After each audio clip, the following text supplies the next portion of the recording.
ಮುಂದ ಮುಂದ ಅಂತ ಒಂದು ಮೂವಿಗೆ ಸಕ್ಸಸ್ ತಂದು ಕೊಟ್ಟವರು. ಮುಂದ ಮುಂದ ಅಂತ ಯಶವಂತ್ ಸರ್ ದೇಶಪಾಂಡೆ ಅವರು ಈ ಲೋಕನ ಬಿಟ್ಟ ಮುಂದೆ ಹೋಗ್ಬಿಟ್ಟಾರ.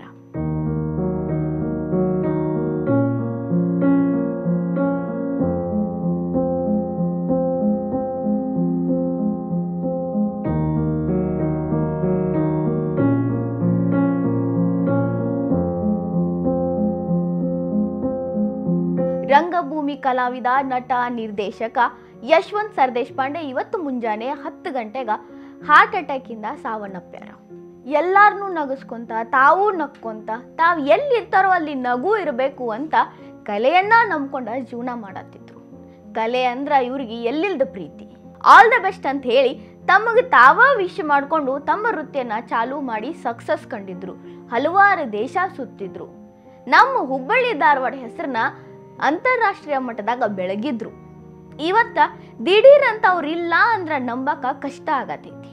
ನಮ್ಗೆ ಹೊಸದಿಗಂತ ಡಿಜಿಟಲ್ ಚಾನಲ್ಗೆ ಒಂದು ಇಂಟರ್ವ್ಯೂ ಕೊಟ್ಟಾಗ ಕಲೆ, ಕಲಾವಿದನ ಬಗ್ಗೆ ಅದು ಎಷ್ಟು ಅರ್ಥಪೂರ್ಣವಾಗಿ ಎಷ್ಟು ಚಂದ ಹೇಳಿದ್ರು ಮಾತಂದ್ರ ಈಗೂ ಕೇಳಿದ್ರ ಅಬ್ಬಾ ಇವ್ರ ಜ್ಞಾನ ಎಂಥದ್ದು ಅನ್ನಿಸ್ತೈತಿ. ನೀವು ಒಂದ್ಸಲ ಕೇಳಿಸ್ ಅಂದ್ರೆ ನೀವು ಈಗ ಮುಂದ ಅಂತ ಅವ್ರಿಗೆ ಹೇಳಿದ್ಕೂಪ್ಲೆ ಅವ್ರು ನಿಮ್ಗಿಂತ ಚಂದ ಮುಂದೆ ಹೇಳಕ್ ಚಾಲೂ ಮಾಡಿದ್ರು. ಹೆಂಗಂದ್ರ ಕಮಲ್ ಹಾಸನ್ ಅವ್ರಿಗೆ ಈಗೂ ಮಂದಿ ಮುಂದ ಅಂತಾನ ಅಂತಾರ. ನಮ್ಮ ಕಡೆ ಮಂದಿ ಏನು ಚಂದ ಮಾಡಿದ್ರಪ್ಪ ಮುಂದ ಅಂತ ಹೇಳಿ. ಆ್ಯಕ್ಚುಲಿ ಒಬ್ಬ ಶಾಣ್ಯ ಕಲಾವಿದನ ಅಥವಾ ಶಾಣ್ಯ ಮನುಷ್ಯಂದು ಲೆಕ್ಕ ಹಂಗೆ ಇರ್ತದೆ. ದೇವ್ರು ನಮಗೊಂದಿಷ್ಟು ಶಕ್ತಿ ಕೊಟ್ಟು ಕಳಿಸಿರ್ತಾನೆ. ಆ ಶಕ್ತಿಯನ್ನು ಹೆಂಗೆ ನಾವು ದುಡಿಸ್ಕೋತೀವಿ, ಹೆಂಗೆ ನಾವು ಬಳಸ್ಕೋತೀವಿ ಅನ್ನೋದ್ರಾಗ ನಾವು ಎಷ್ಟು ಚಲೋ ವ್ಯಕ್ತಿ ಅಂತ ಆಗ್ತೀವಿ. ಹಂಗೆ ಒಬ್ಬ ಬರಹಗಾರ ಆಗಲಿ, ಒಬ್ಬ ಸಂಭಾಷಣೆಕಾರ ಆಗಲಿ ತಂದು ಅಂತ ಬರಿತಾನೆ. ಅದಕ್ಕೆ ಜೀವ ತುಂಬೋ ಕೆಲಸ ಕಲಾವಿದಿಂದ ಇರ್ತದೆ. ಸೊ ಹೀಗಾಗಿ ನ್ಯಾಚುರಲಿ ಅವ್ರು ಅದನ್ನು ತಮ್ಮದಾಗಿ ಮಾಡಿಸ್ಕೊಂಡು ಪ್ರೆಸೆಂಟ್ ಮಾಡಿದಾಗ ನಿಮಗೆಲ್ಲ ಲೈಕ್ ಆಗ್ಯದ. ಇಷ್ಟೊಂದು ಕಲೆ ಮೇಲೆ ಪ್ರೀತಿ ಇಟ್ಕೊಂಡವ್ರು ಇಷ್ಟು ಬೇಗ ತಮ್ಮ ಕಲಾ ಸೇವೆ ಮುಗಿಸಿ ಹೆಂಗೆ ಹೋದ್ರು? ಅದಷ್ಟೇ ಅಲ್ರಿ, ಅವ್ರಿಗೆ ಅವ್ರ ಮಗಳು ಅಂದ್ರ ಅಷ್ಟ ಪ್ರೀತಿ, ಪಂಚ ಪ್ರಾಣ. ದೋಸ್ತಿ ಅಂತ ಅವ್ರ ಮಗಳಿಗೆ ಹೆಸರಿಟ್ಟು ಭಾಳ ಪ್ರೀತಿ ಮಾಡ್ತಿದ್ರು. ಅದ್ರ ಬಗ್ಗೆನೂ ನಮ್ಮೊಂದಿಗೆ ಹಂಚ್ಕೊಂಡಿದ್ರು. ಆಕಿ ಭಾಳ ಶಾಣೆ, ಆಕಿ ಭಾಳ ಚಂದ, ಆಕಿಗೊಂದು ಮದುವೆ ಮಾಡಬೇಕು ಅಂತ ಹೇಳ್ತಿದ್ರು. ನನ್ನ ಮಗಳು ನಂಗೆ ಭಾಳ ಪ್ರೀತಿ, ಭಾಳ ಚಂದ, ಭಾಳ ಶಾಣ್ಯ.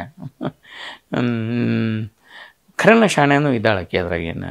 And it is a normal child. ಆ ವಯಸ್ಸಿನ ಹೆಣ್ಮಕ್ಳಿಗೆ ಏನೇನು ಇರಬೇಕು ಅವೆಲ್ಲ ಶೃಂಗಾರ ಮಾಡ್ಕೊಳ್ಳೋ ಚಟ, ಚಲೋ ಅರ್ಬಿ ಹಾಕೊಳ್ಳೋ ಚಟ, ಸ್ಟೈಲ್ ಮಾಡೋ ಚಟ ಅವೆಲ್ಲ ಆಕೆಗೆ. For which I am also happy actually. So MA in tourism and travel ಇದ್ರಾಗ ಓದಾಳಕ್ಕೆ. ಅದ್ರಾಗ ಗೋಲ್ಡ್ ಮೆಡಲಿಸ್ಟ್ ಆಕೆ. ಆ್ಯಂಡ್ ಆ ಯೂನಿವರ್ಸಿಟಿ ಒಳಗಿನ ಪ್ರಥಮ ಗೋಲ್ಡ್ ಮೆಡಲಿಸ್ಟ್ ತೊಗೊಂಡದ್ದು ಪ್ರಥಮ ಹುಡುಗಿ ಇದು. ಸೊ ಈಗ ಮುಗಿಸ್ಕೊಂಡ್ಬಂದು ಬೆಂಗಳೂರಾಗ ಇಲ್ಲೇ ನೌಕರಿ ಮಾಡ್ಕೋತಾ ಆಕಿನ ಒಬ್ಬ ಚಲೋ ಪಾರ್ಟ್ನರ್ ಹುಡ್ಕೊಂಡಿದ್ರೆ ನಾವು ಲಗ್ನ ಮಾಡ್ಬೇಕು. ಇಲ್ಲಾಂದ್ರೆ ನಾವು ಚಲೋ ಪಾರ್ಟ್ನರ್ ಹುಡುಕಿ ಮಾಡ್ಬೇಕು. ಮಗಳಿಗೆ ಚಲೋ ಹುಡುಗ ಹುಡುಕ್ಯಾಡಿ ಮದ್ವೆ ಮಾಡಬೇಕು ಅಂತ ಹೇಳ್ತಿದ್ದು ಯಶವಂತ್ ಸರ್ ದೇಶಪಾಂಡೆ ಅವರು ಮಗಳ ಮದ್ವೆ ನೋಡ್ಲಾರ್ದ ಹೋಗಿಬಿಟ್ರು. ಎಷ್ಟು ಕ್ಷಣಿಕ ಐತಿ ಜೀವನ ಅನ್ನೋದನ್ನ ಅವರು ನಾಟಕದಾಗ ಅವ್ರು ಹೇಳಿದ್ರು.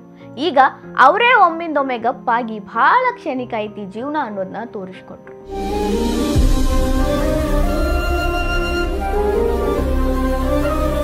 ಕಲಾಭಿಮಾನಿಗಳಿಗೆ, ಅವರ ಕುಟುಂಬಸ್ಥರಿಗೆ ಈ ದುಃಖ ಬರ್ಸೋ ಶಕ್ತಿ ದೇವರು ಕೊಡ್ಲಿ. ಇಂಥ ಕಲಾವಿದರು ಇನ್ನ ಈ ಭೂಮಿ ಮೇಲೆ ಹುಟ್ಟು ಹಂಗಾಗ್ಲಿ.